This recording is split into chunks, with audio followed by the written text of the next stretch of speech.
Yo people, we saying? And we're back with another video, and we're going to be talking about Trent Alexander making his move to Real Madrid. The breaking news, it came out yesterday, and the Liverpool fan base went into meltdown, and obviously rivals were being rivals.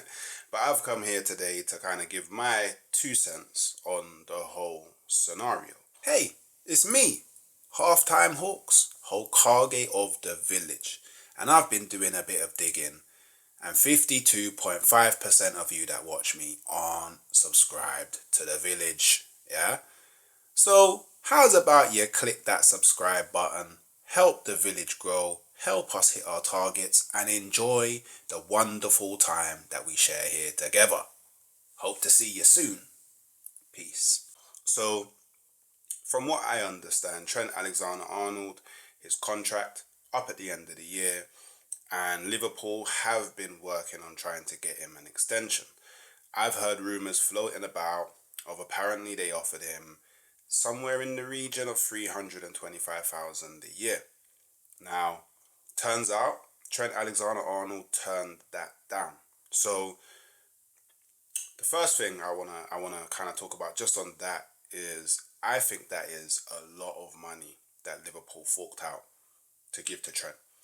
And I believe that if he really, really was invested in Liverpool, as much as he's made out over the last few years, he would have accepted that. Let's be real, Liverpool look like they're winning the Premier League this season, so he's definitely at a club that can, challenge for the major honours. Let's be real, I know that they went out to PSG, but Liverpool are usually a team that progresses quite deep into the Champions League. And, they have won it a fair few times. They have won it quite recently as well. So, another element that makes me think, what's really motivating this move? Cool. We now move. So, it came out as well, and I don't know how valid the report is, but it did come out that Trent Alexander Arnold knew from 2023 that he was going to be moving to Real Madrid. He made his mind up from then. Now, for me, if that's the case, then Liverpool should have also known to some degree. Like, Liverpool really should have known that Trent had no kind of desire to continue his tenure at Liverpool. It's very important because this would have given Liverpool enough time to prepare, enough time to start looking at alternatives, and maybe shift their focus to other players in the squad in terms of renewing deals. I feel like from that aspect, Trent has done. Whoa, whoops, bless me. Trent has done Liverpool a massive disservice because you have to think about it like this. Like, I know that Liverpool got him on a free. He came through the academy, one of their own, all of that. But they've invested so much time into him, so much money into his development. They've put faith into him over his tenure at Liverpool. He pretty much broke into the side from a teenager, and then from then, he's pretty much been first team. He made it all the way to becoming vice captain this season. He's been through many trials and tribulations with them. He's seen ups, he's seen downs, he's won trophies, he's lost in finals. He's kind of experienced it all. I think when you look at Liverpool, Trent, being Scouse as well, is one of the players that you would expect just a bit more from. Do you know what I mean? A bit more decorum from. Do you know what I mean? A bit more loyalty from. You would expect that. Now, there's also the other side of, he's got his own ambitions, he's got his own life, he's a grown man, he can make his own decisions, but at least be vocal about it. Do you know what I mean? Because from an outsider's perspective, it does look like this caught Liverpool a bit left field. Like, for whatever reason, it caught them a bit left field.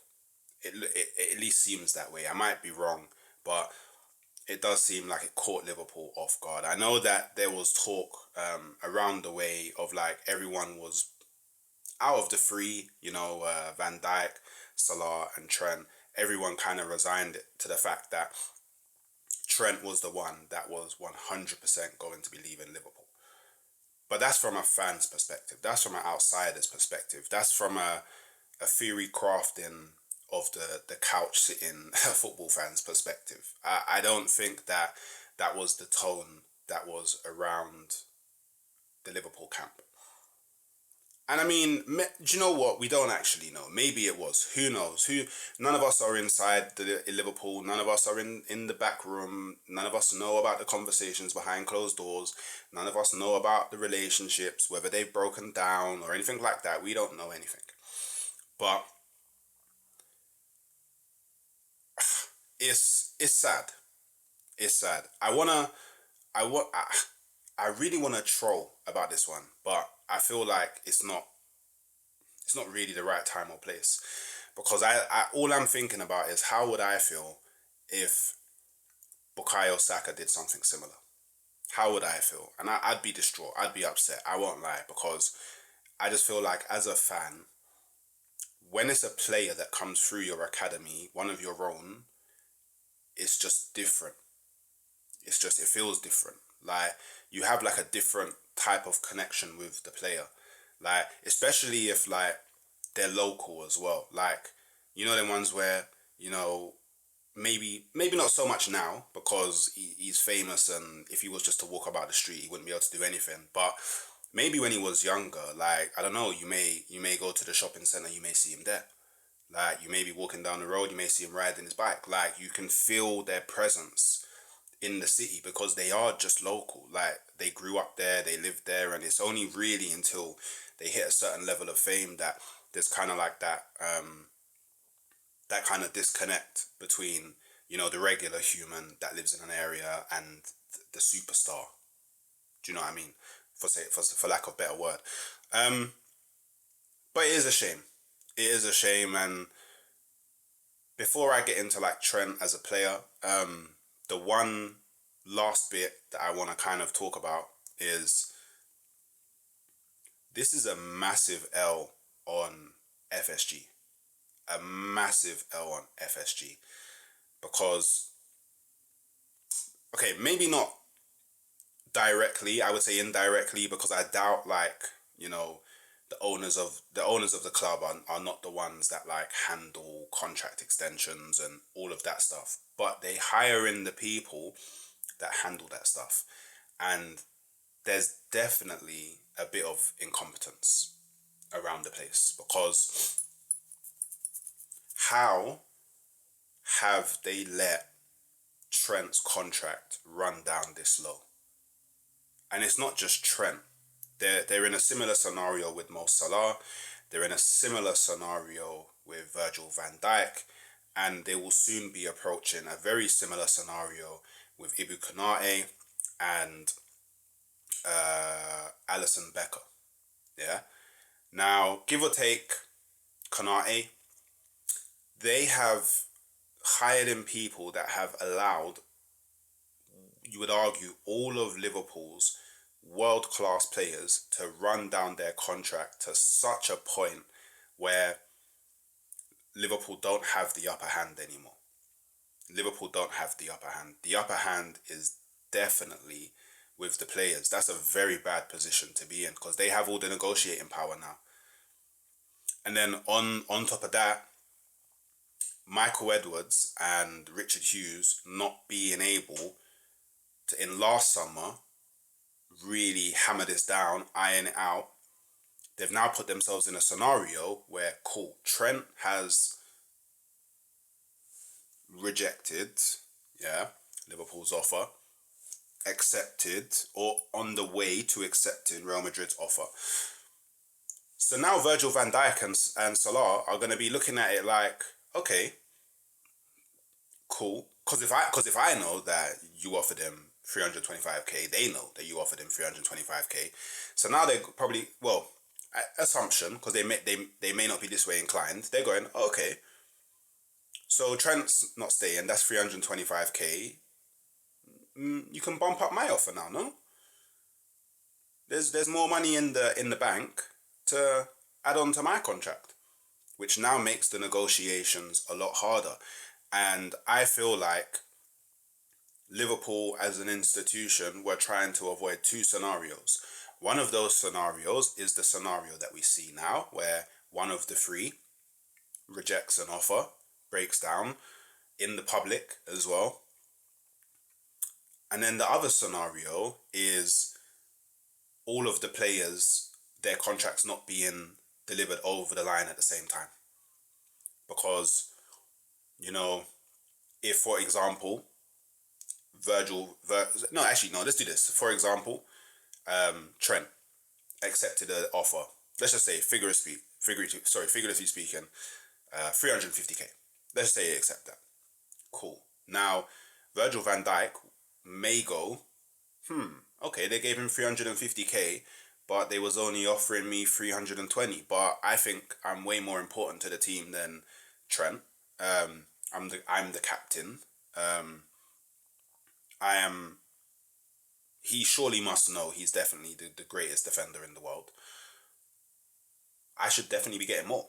Or even Salah going, whoa, look, without me and my output, my goals, my contributions to the team, we wouldn't be anywhere near where we are. I'm definitely worth more than Trent. I want 500k now. Do you know what I mean? So it makes negotiations for the other players much more complicated, and I feel like that's why there's been a delay, because they've been trying to get all of them over the line at the same time.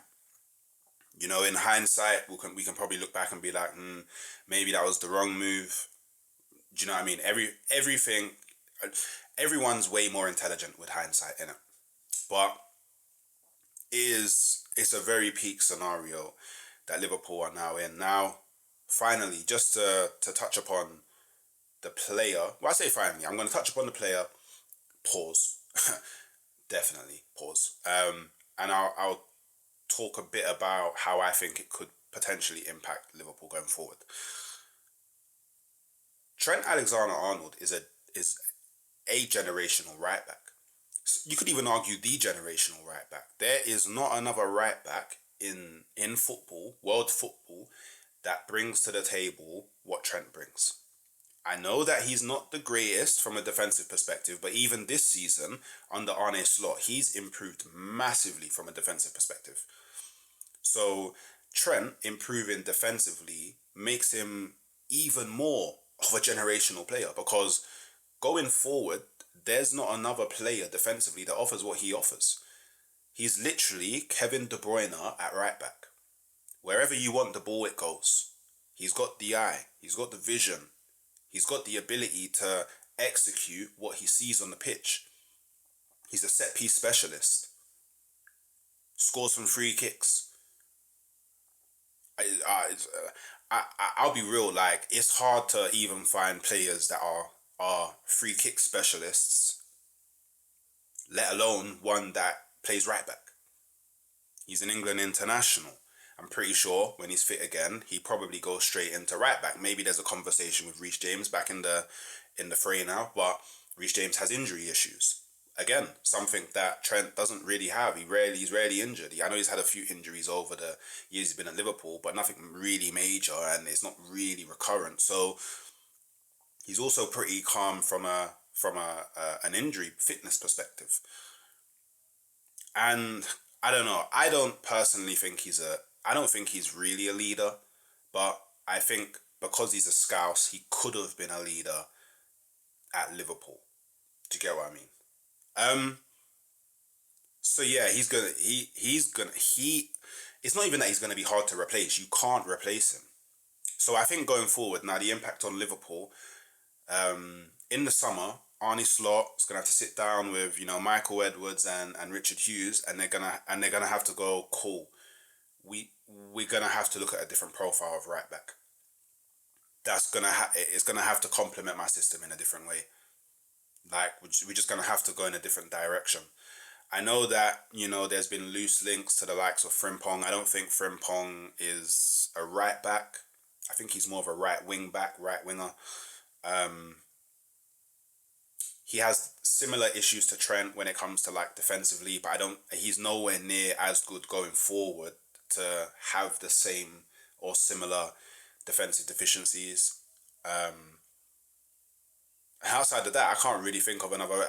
Truth be told, a lot of the better right backs in the world actually play for my club, Timber and Ben White, and they're not getting any of them. So maybe what they have to do going forward is go, cool, the kind of offensive creative outlet that we had on the right, it may have to be from the left now.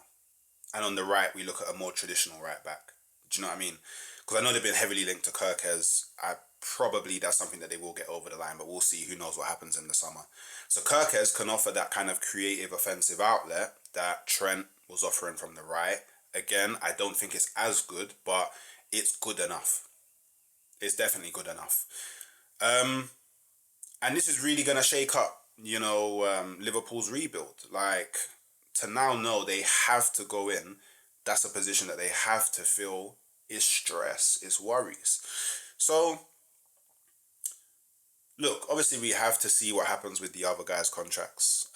We have to see how that all plays out. But this could potentially set back Liverpool a year or so. Because rebuilds aren't easy. When you, it's not like it's not like you're, for example, it's not like you're replacing a Diaz or a Nunez, do you know what I mean? Or a Jota, very easily replaceable. You know what I mean? A Szoboszlai. Even a McAllister, I think, as good as a player McAllister is, I think he's easy to replace. This is your core. You're trying to rebuild your core. So, look, we'll see what happens, Obviously, I'm not from Liverpool, not a Liverpool fan, not Scouse. I won't truly ever know the impact of this, but I do think it will have some impact. And I guess we just have to see how it all plays out, right? It'd be interesting to see the reception that Trent gets if he ever does get back onto the pitch at Anfield. It'll be interesting to see how this story unfolds. And yeah, Liverpool fans, I guess just let me know how you feel about the whole debacle. The whole situation. Comments below. It'd be nice to hear your opinion. It'd be nice to know how you're feeling. Who do you want to replace him? Do you think that he's done Liverpool dirty? Or do you think it's just, part of life? But yeah, let me know in the comments below. Obviously, if you can, like the video. If you can, subscribe to the channel. And I'll catch you next time. Peace.